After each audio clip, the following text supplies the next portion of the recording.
Yeah, I suppose you didn't want me to do that again, did you?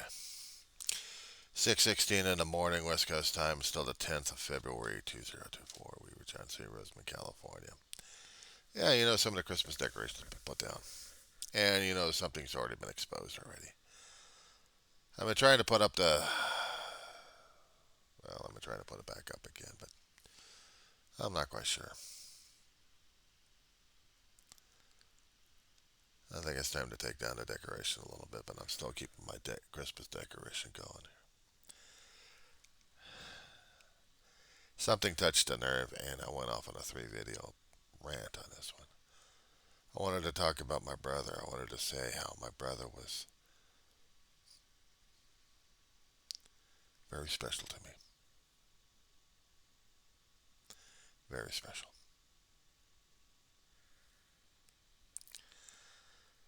You attack homeless veterans when you attack who and what they are. Oh, I took great offense to that when I went off on a nuke. I went off on a nuclear display of my damn emotions talking about this shit. Yeah, but unfortunately, fizzle, no major spark on that one. But still, I was feeling the heaving and seething of a lava flow at this point. It just hit too damn close to home, despite the fact there may have been an apology made for it. Damage had already been done, dude. Damage had already been done. Some topics you just don't cross the lines unless you know you're not going to come back from. And a lot of things I try not to apologize for because I'm going to say it straight up. Let's be honest about the damn shit. Yeah, give the guy a second chance at this point over here, but I'm not going to forget the damn shit. You think I'm just going to kiss and make up and just forgive and forget? Fuck that shit. Some lines you just don't fucking cross. I'm sorry, maybe I should have had rules and regulations posted on me. Say, these are the lines you cross, these are the lines you don't cross.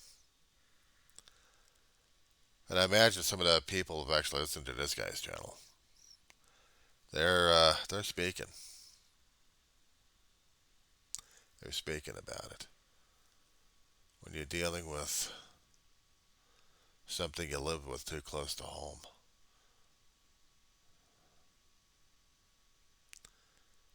yeah, it's hard to talk about it.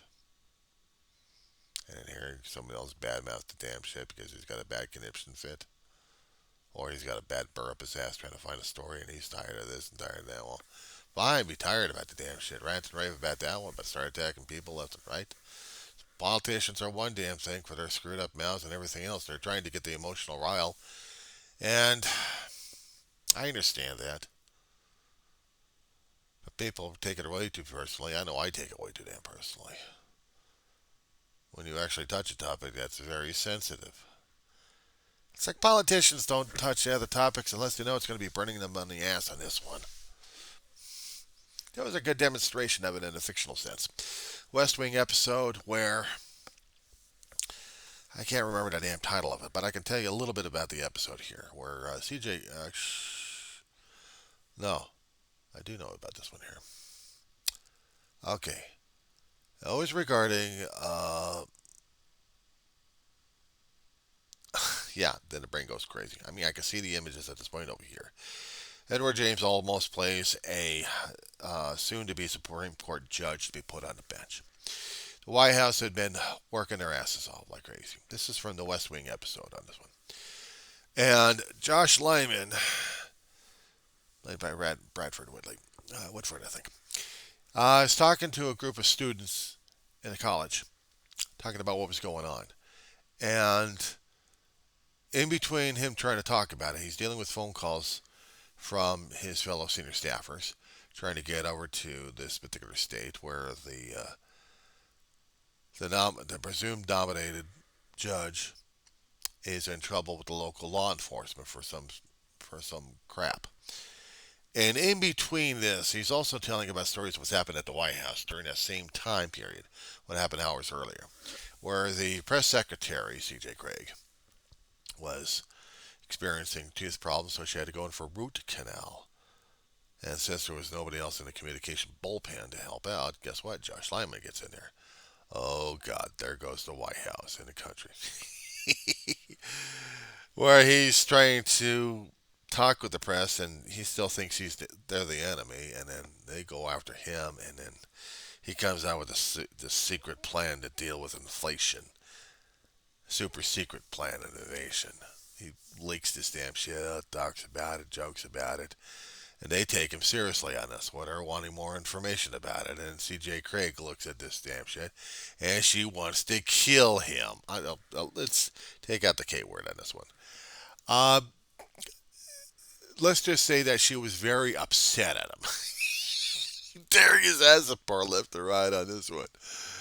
And then the word gets leaked out to the president, and he's ticked off at him, irritated actually, that Josh Lyman would do this crap. And he had to send senior staff to get president had to send a senior staff, a couple of them, to get the judicial nominee out of jail for some stupid reason. It was put in there for. It was a heavy article on that one here. But in the end, C.J. Craig had to walk back things left and right. Josh is forbidden to be taken over to press secretary. The judge is safe and on the way to see the president, but still going to be doing some antiquing. But just saying it, this particular episode, comedic as it was still serious enough to deal with the issues on that one. And I was thinking about this thing, and I'm thinking, shit.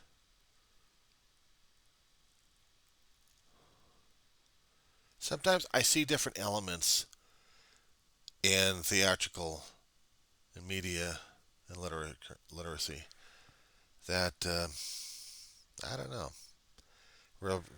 relates to our time these days. Now, for 3 videos long, I had gone over my brother's history, at least part of it anyway.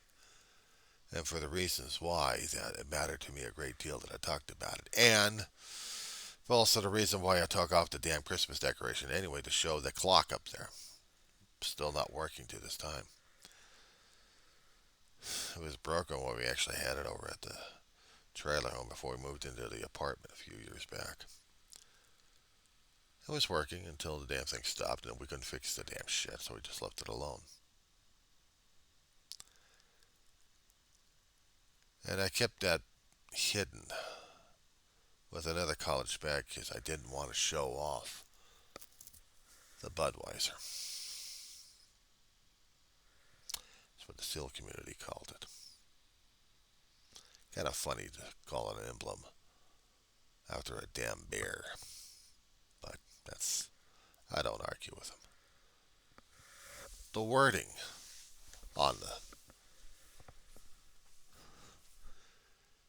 ready to lead, ready to follow, never quit. My brother had access to a store that dealt with SEAL merchandise. He got a few things. Glasses I still have, packed away somewhere. Cups. He wanted to show off his appreciation for a branch of service he donated his life to. He still wanted to make apologies and amends to those guys. He really couldn't. He tried to make amends at the stand-downs. But he was accepted by the SEAL community as one of them anyway, so. They probably called me wannabe because I was wearing some military pins on there because I wanted to be part of these guys, but I could never be. You know, born out of your mother, medically 4F, which meant you had something wrong with you.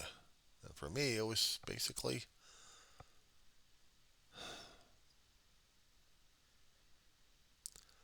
I had plumbing issues. And a long recovery time for that, which made me lousy candidate for the U.S. military service. And I wanted to be part of it. I really did. And after seeing what these guys go through, I'm not quite sure if I really wanted to, but I still wanted to be part of that community. So, even though I have to be a service, one way or another, I'm proud of that. Somewhere in the paperwork I've got over here, I've got a certificate that said 100 hours of volunteer service at a VA hospital. I still hold on to that.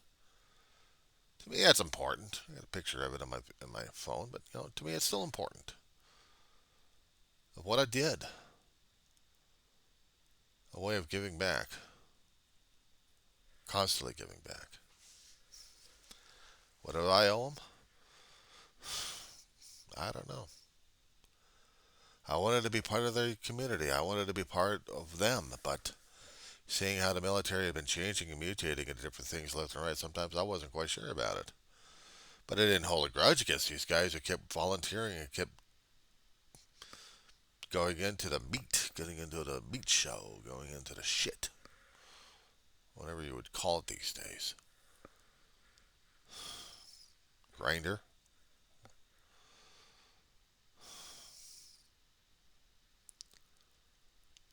Seeing how my brother ended up afterwards. That's the thing that really gets to me. Sacrifices he made, and the country just said, on you.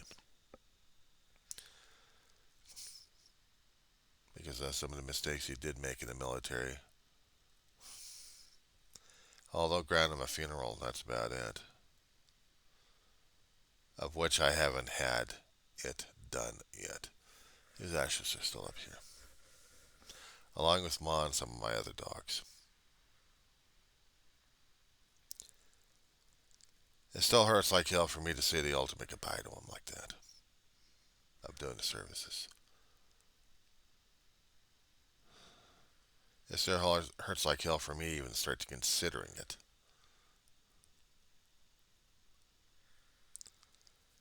Because I truly would be saying goodbye to him. And I don't know if I can be able to deal with that. When I hear people bad-mouthing the homeless vets and the homeless vets here, wish you'd do more for the homeless vets. Yeah, but you guys are all mouthing it, but you're not doing damn shit. You're not doing a damn thing about it. You don't give a shit. You're going to clean this thing up. You're going to clean up the VA. But what else are you going to do?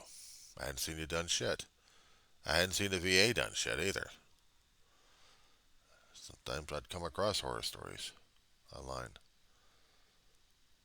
I know from past experiences, they've always been treated like shit. They've always had a problem with it. I mean, I'd hear it on time to time when I watch news organizations or see the clips days or weeks back of what happens to this vet, what this vet here. And it just pisses me off. I'm like, what else can we do? What else can I do?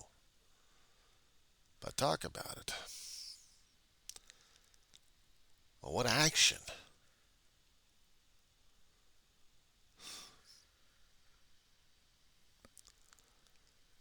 You go into the military, and what are you expecting? Guts and glory? Come out with shiny pins? That's it? Or did you go in there because you wanted to do something for your damn country? For your fellow man, one way or another, serve. And don't feel ashamed about it. I mean, that's something, isn't it?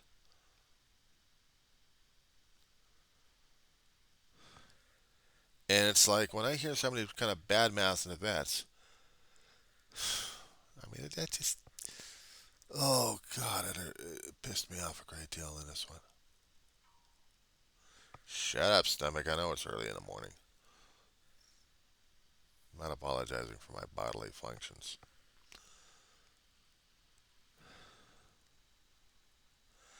I know there are politicians that used to be veterans.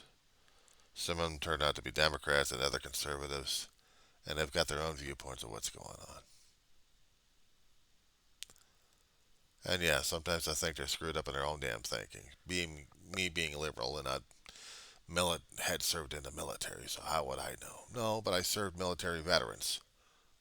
The veterans are military, unless you're a firefighter veteran and you're a police veteran. Then how does that work?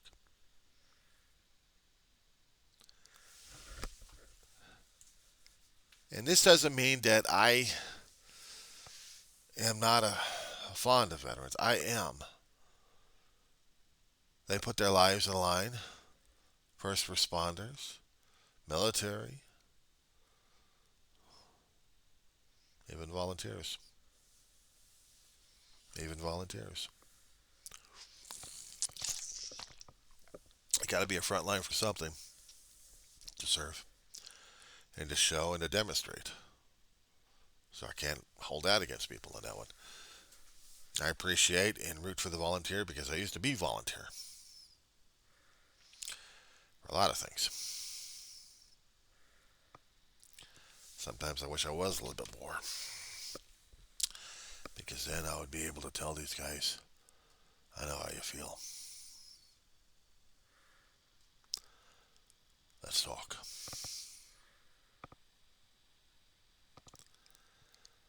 And nothing wrong with giving service. It's not a bad thing to give service. What's a bad thing for me to be is in a situation where people take advantage of that damn crap. Bad mouth and left and right and then try to apologize. They try to back out of the damn thing. You got to think what the hell you're going to be talking about, and you've got to control it. Otherwise, you're going to be ending yourself up in a world of crap. I didn't say a world of hurt. I said a world of crap at this point over here because I get pissed off about it too. So yeah, naturally right now I've got videos loading up in the system. And after this, I've got to deal with the aftermath. I'm not looking forward to it. I didn't want to deal with it, but I got to deal with it anyway. I have to.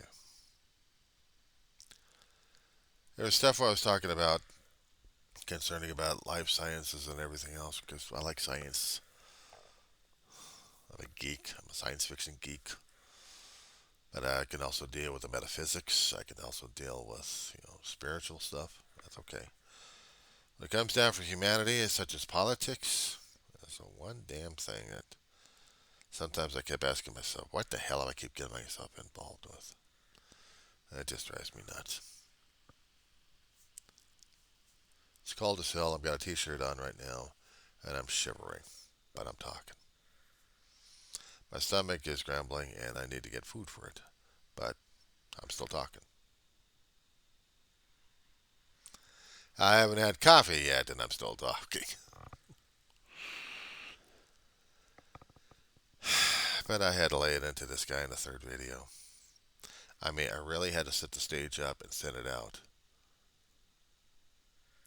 Am I apologizing for it? No. I'm not apologizing for the shit I say on the video. Or in my other videos. They are what they are.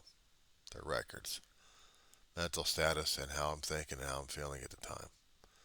Some things I probably will regret over time. But in the heat of the moment, nope. Deal with it.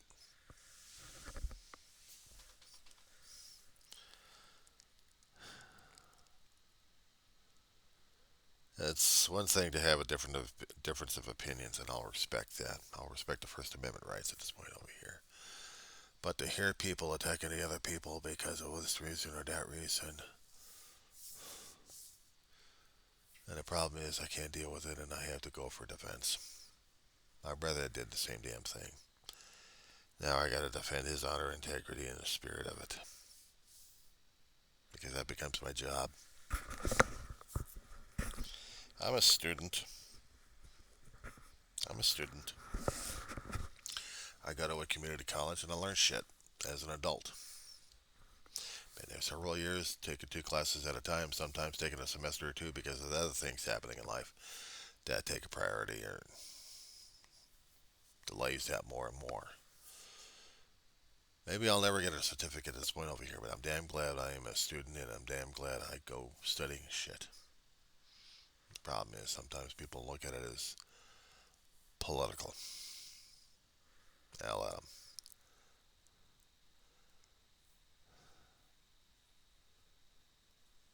talking about my brother is still the hardest damn thing because I'm still dealing and reeling with it. The channel I got is the Diary of the Griever named John Weaver, which is me. I grieve. I mourn. And sometimes I talk other shit besides my own damn emotions going on. But you just don't attack things that matter a great deal to other people. Unless, of course, you're going to be expecting the recoil on this one.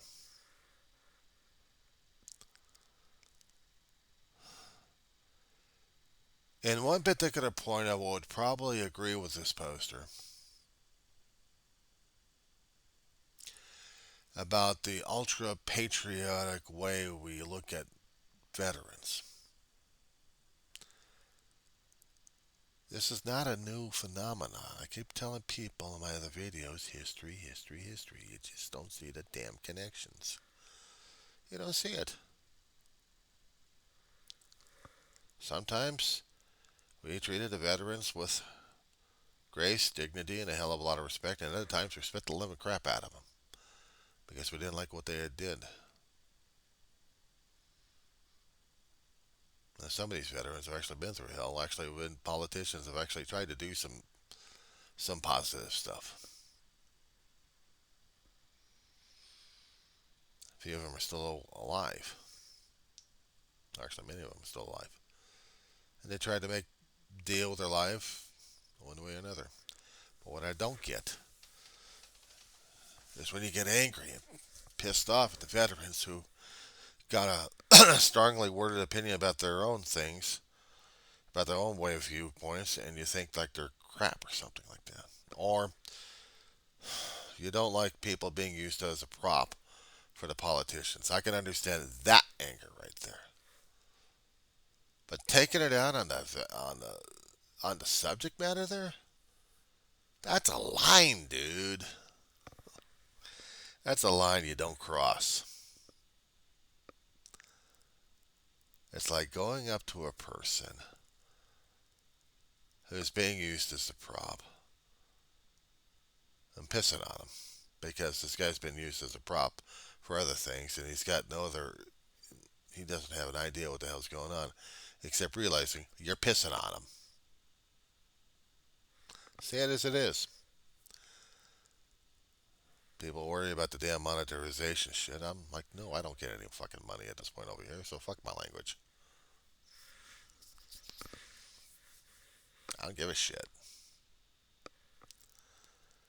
I may get pulled off because a certain topic matters maybe too damn, or not the community guidelines. Yeah, I know.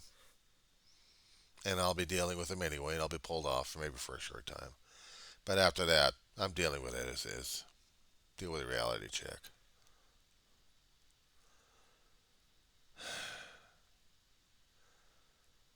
It's one thing if I happen to go over politicians regarding their damn mouths and they're picking on people left and right. Okay, fine. I don't like the politician. I'll say something about it. And the vets, yeah, they chose what they chose, and they had to deal with consequences left and right, and they have to deal with life. But you still have to give them a little bit of respect anyway. Because they did what they did, and they've got into shit that you'd never been through. So, you got a problem with that? Fuck.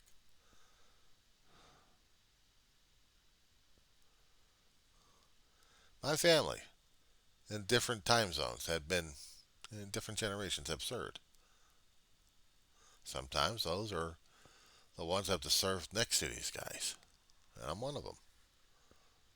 We can dream, we can long, but then again, we have to see what the hell they're going through afterwards. It was never fun either. Been a caregiver. Caregiver to my mother, a caregiver to a vet, my brother. And of course, I can puff out the damn chest on that one there, or sound like I'm trying to puff out a damn chest, but I'll tell you one thing, when you're dealing with the guy's nightmare, try dealing with a PTSD flashback, let's see how you deal with that shit.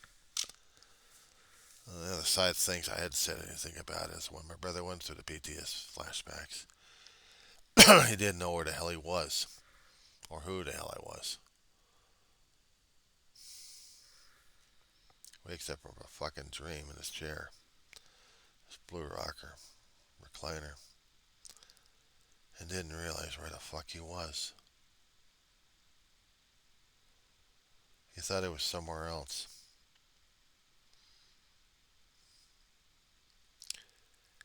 I had to work on every damn skill I had just to talk him down. Bring him back to reality.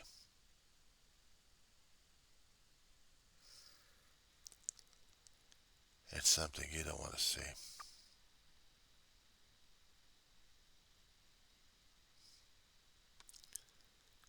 Doesn't make me extraordinary. I was scared for my brother, and I was scared of what the hell he was going to do. I was scared of losing my damn brother. I didn't want to lose my big brother. I was scared shitless. And I had to talk him down. And he calmed down enough to realize where he was, who he was, and what the hell happened.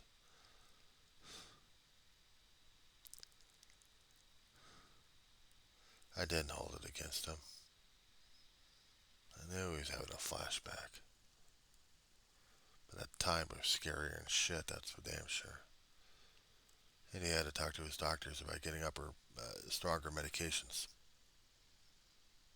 Because those nightmares do come back to haunt. And haunt hard.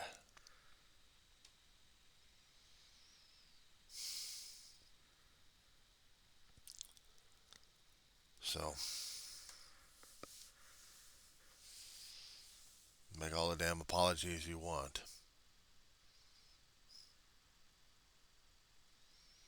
It's the veterans who really got to make apologies to.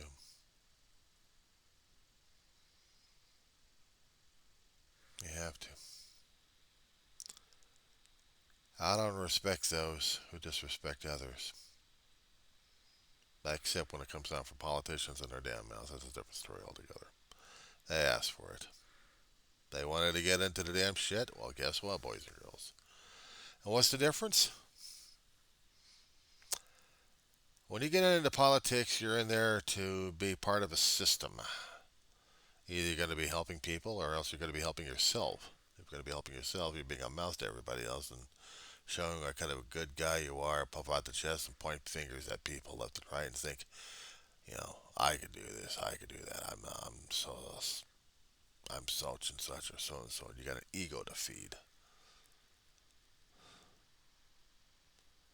You're a soldier. You don't have an ego to feed. You got a duty to perform. You got a job that's being assigned to you, and you got to do the damn shit.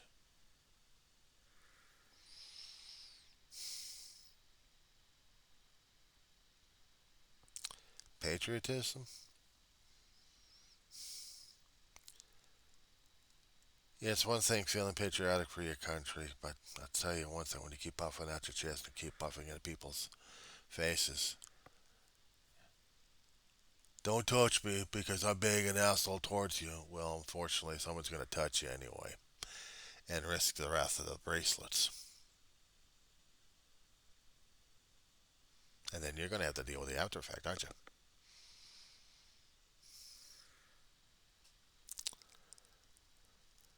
You're going to be opening up the mouth to antagonize people left and right, then expect to get pushback.